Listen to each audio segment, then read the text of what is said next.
हमारे साथ हैं मुलायम सिंह यादव के छोटे बेटे प्रतीक यादव, जिन्होंने लखनऊ से सैफई पहुंचकर मतदान किया है। प्रतीक, बहुत कम आना होता है, सैफई आज आप आए हैं, किस तरह का माहौल देख रहे हैं सियासी और क्या संभावनाएं देख रहे हैं पार्टी के लिए?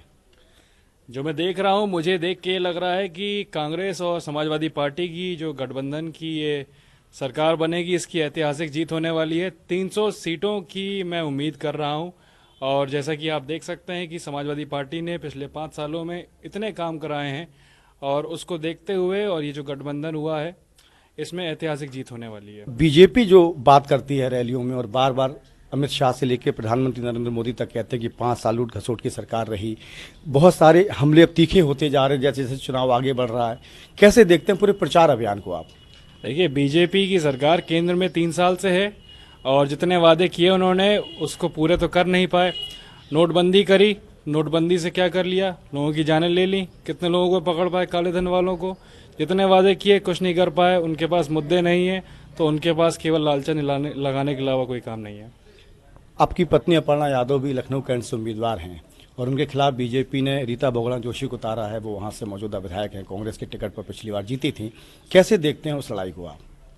लड़ाई को लड़ाई तब कहेंगे जब लड़ाई दोनों पक्ष बराबर हो। मेरे ख्याल से बीजेपी की सीट 175 कैंट से बहुत बुरी तरह से हारने वाली हैं जोशी जी, क्योंकि 5 साल विधायक वही रही वहां से, उस क्षेत्र से। कांग्रेस पार्टी में थी इससे पहले, और ना वो जनता से मिली, ना उन्होंने कुछ काम किया।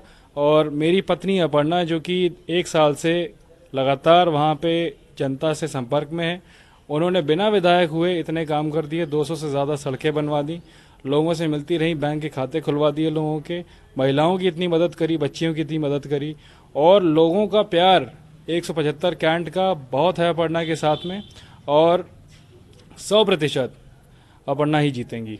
शिवपाल जी का मैंने एक इंटरव्यू हाल में किया था और जिसमें उन्होंने दावा किया था कि जीत का अंतर इस बार बढ़ेगा। पिछला चुनाव जो था और इस चुनाव में अब क्या फर्क देखते हैं? ये चुनाव किस तरह से अलग है? क्योंकि मैंने सैफई भी शूट किया, काफ़ी कवर किया, इटावा भी कवर किया, लेकिन पिछले दिनों प्रति जिस तरह की एक स्थितियां बनी परिवार में और पार्टी में, आप मानते हैं कि चुनाव से ठीक पहले इस तरह की बातें ना होती तो पार्टी आज और मजबूत स्थिति में होती? पार्टी को बहुत मजबूत होना चाहिए। पार्टी बहुत मजबूत है।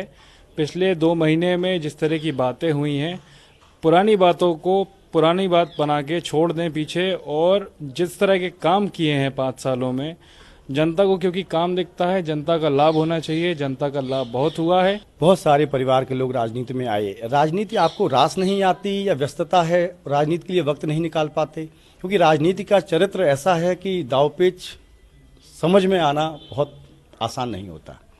बिल्कुल सही कह रहे हैं। राजनीतिक दांवपेच समझना बड़ा कठिन काम है, और राजनीति के लिए एक आदमी को डेडिकेशन चाहिए होता है कि भाई आप समाज से कट के, मतलब जैसे आपको बिजनेस है, आपको कुछ और भी आपका जो आप करते हैं, उससे पूरी तरह से आपको नाता ख़त्म करना पड़ता है और पूरी तरह से समर्पित होना पड़ता है।